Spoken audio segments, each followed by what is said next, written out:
Hello, welcome back. I am the Irish guy, and right, Premier League midweek matches in December. These are the sort of game that every manager dreads. I mean, Pep Guardiola grew up drinking sangria on the streets of sunny Catalonia. But here he is, stuffed in a woolly hat, living like an Eskimo in -10 conditions for 2 hours in the middle of Birmingham, with fat Villa punters screaming at him with their mouths still filled with burger van hot dogs. For someone like Pep, this sounds like his idea of hell. He wants to be sitting at home in his Manchester flat with a cup of hot chocolate and watching Love Actually with his wife. He doesn't want to be screaming at Nathan Ake until he's blue in the face. That sounds like a job for Eddie Howe. But anyway, let's just get on with this then and recap what happened in the Premier League on Tuesday and Wednesday. Right, let's go. Everton 1, Liverpool 4. We are currently 3 weeks before Christmas. I mean, this is supposed to be a time to be happy, right? No, I'm sorry. Everton fans aren't going to conform to that this month because how can they? I mean, sure, the media might be trying to force feed Christmas cheer down their throats, but I guarantee you that if a toffee fan is sitting in his flat and he hears Michael Bublé come on the airwaves, oh, then I promise you that radio is getting chucked out the window. This entire season has just sapped the life and energy out of Everton fans. They're probably no longer even able to consummate their marriage with the Hoover. They are in no mood for Christmas because they've just watched their beloved team chewed apart like a damp nicotine patch by their most hated rivals from across Stanley Park. I mean, they probably went home that night and chucked their stockings in the fireplace. I mean, they're in such a foul mood that I guarantee at least one disgruntled Everton fan is now probably scouring the Tesco in Bootle looking for a Santa Claus to beat up in the car park. Anything to relieve the pain. In 2016, Everton had that fancy billionaire takeover from Farhad Moshiri. It was a plan that included appointing a director of football, ideally one that doesn't have mashed potato for brains. There was the idea of building a new stadium. Oh yeah,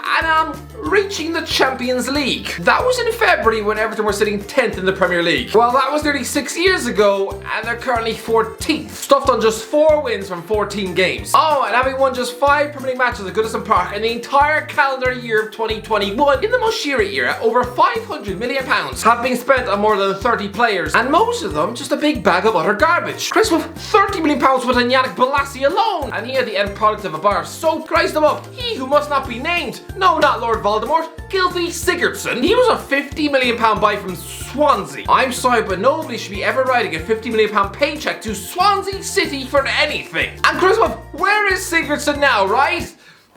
Oh, that's right, we're not allowed to ask. We're all supposed to just pretend that man never existed. Oh, I forgot we were living in North Korea. But the list of flops don't end there. £30 million on a homesick Boaz Keane, £25 million for Jean-Philippe Gambin, and £30 million for Alex Iwobi. No wonder the board are now paralysed with fear to open their wallet again for more players, because every time they do, they just get lumbered with expensive lumps of fudge. Players whose motivation for the sport is clearly stuffed at the bottom of a can of Pringles. If the board of directors had showed one iota of sensibility when it came to transfers, Christ, in the summer of 2017, they were linked with Virgil van Dijk from Southampton, and instead they choose to chuck £30 million at Michael Keane from Burnley. I mean, the club were linked to the summer move for Anderlecht's midfield superstar Yuri Tielemans. Nah, instead they then shoved £23 million down the throat of Ajax for some waterlogged midfield teapot like Davy Klaassen. You know, the 2017 answer to Donny van de Beek. Recruitment has been utterly disgusting. Every time they look like they're about to make a shrewd, ambitious signing, they go and stuff all that in the bin to drag in some over-the-hill waster. I mean, 3 years ago, Everton set to make opening offer for Norwich's James Maddison. Yes,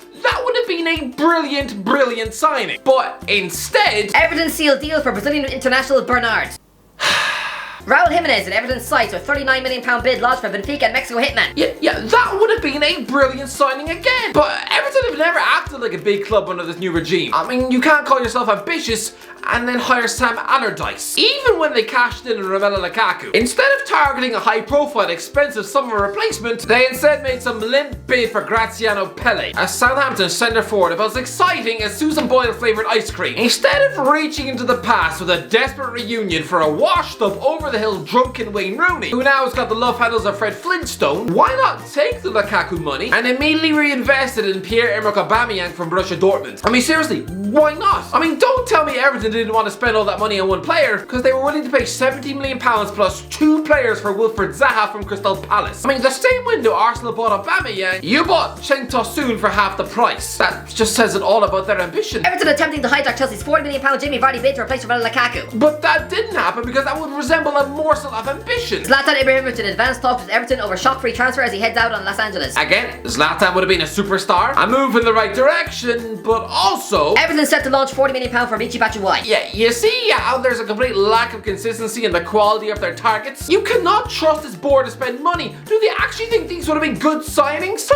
what do they buy their wives for Christmas? A big box of headless mice? 2 plane tickets to the west coast of Mozambique? No! This club have not aimed high enough. Well, when they finally did attract a superstar in James Rodriguez, Rafa Benitez has insanely banished him to Qatar. I'm sorry, he's got more creativity and talent in one eyelash than Andros Townsend has in his entire body. I don't care if James does have the professionalism of a cow on smack. I don't care if he does turn up the games wolfing down tubs of popcorn on the bus. Reshape him as the Colombian Gaza then. Don't prioritise likes of Alex Iwobi. This Everton team are another mess. The fans are screaming for the resignation of the board. Listen, Benitez is a top coach, but he was never going to work at Goodison Park. No, not when the actual Everton manager once referred to them as a small club. Not when he was the face of Liverpool for 6 goddamn years. I mean, take nothing away from Liverpool, they were utterly brilliant and fried Everton 4-1. But this Everton team, look at who's leading the line for them. It's some fudge pie centre forward Salomon Rondon, who is nothing more than Rafa's comfort blanket from China. But is this Everton now? 3 months ago, Rafa tried to convince the club to sign Neil Maupay from Brighton. Who, the French Marcus Bent? Christ above Everton, aim higher! Even the signing of James Beattie in 2005 was more exciting than that. Christ above Everton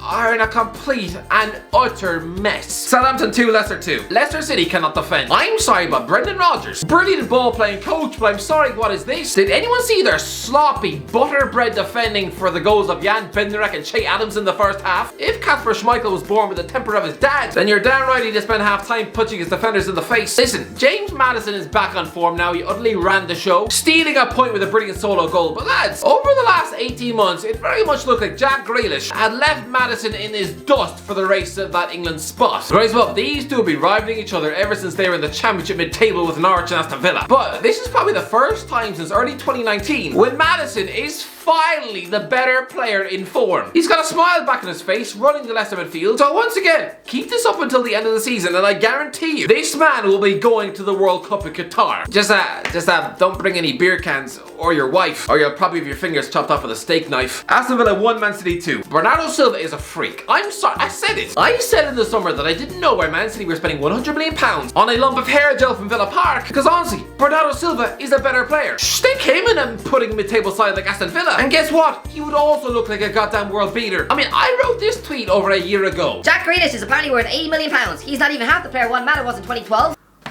Well then, let's not forget by the way that in just 2 seasons at Chelsea, Mata scored 31 goals, chipping in with 55 assists, and winning 2 European what? I know nowadays he's just a middle-aged chunk of deadwood, rotting beside Phil Jones on the bench. But I'm sorry, Mata of Chelsea, 55 assists in 2 seasons. That was worthy of a podium slot on the Ballon d'Or. Put some respect on the name Juan Mata. Anyway, yeah, boyhood Villa fan Grealish, Mr. Aston Villa, and his every touch booed. I mean, it's official though. This man made the same career move as Gareth Barry, James Milner, and Fabian Delph. So I guess that really is his Villa legacy crumbled up and fed to a lawnmower. Listen, great result for Man City, but that goal from Bernardo Silva, unbelievable! I'm sorry, but there's a man who supposedly wants to leave the club, right? I maintain this man could play for any team on the planet and not look out of place. And yeah, during the summer, he'd agreed personal terms with AC Milan. A great club, yes, but a bang average Europa League level team who still rely on a 40-year-old pensioner up front. He is receiving the same treatment now as Mata did. Again, in his prime, he could have played for Barcelona. And yeah, the biggest move of his career is being snapped up with David Moyes. And similarly, I don't want to hear anybody again tell me that Grealish is anywhere near the same class Bernardo Silva. If you truly believe that, wash your mouth out with toothpaste. West Ham 1, Brighton 1. Yeah, I don't really need to provide a description of this game because I already did this on Tuesday night. Brighton are their bogey team. I mean, let's not forget, they were the club who officially ended West Ham's Champions League hopes in May. Chuck in the fact that 6 of Brighton's last 8 games have been draws, and you think this has to be a stalemate. It just has to, right? Listen, Brighton will dominate more than 55% possession of the ball, and if they don't, then I promise I will eat an entire yogurt pot of penny faloo off the floor. But yeah, I'll go for a Neil Maupay strike and a 1-1 draw. Just you watch. Yeah, sorry about that lads, but Predictions King! Newcastle 1, Norwich 1.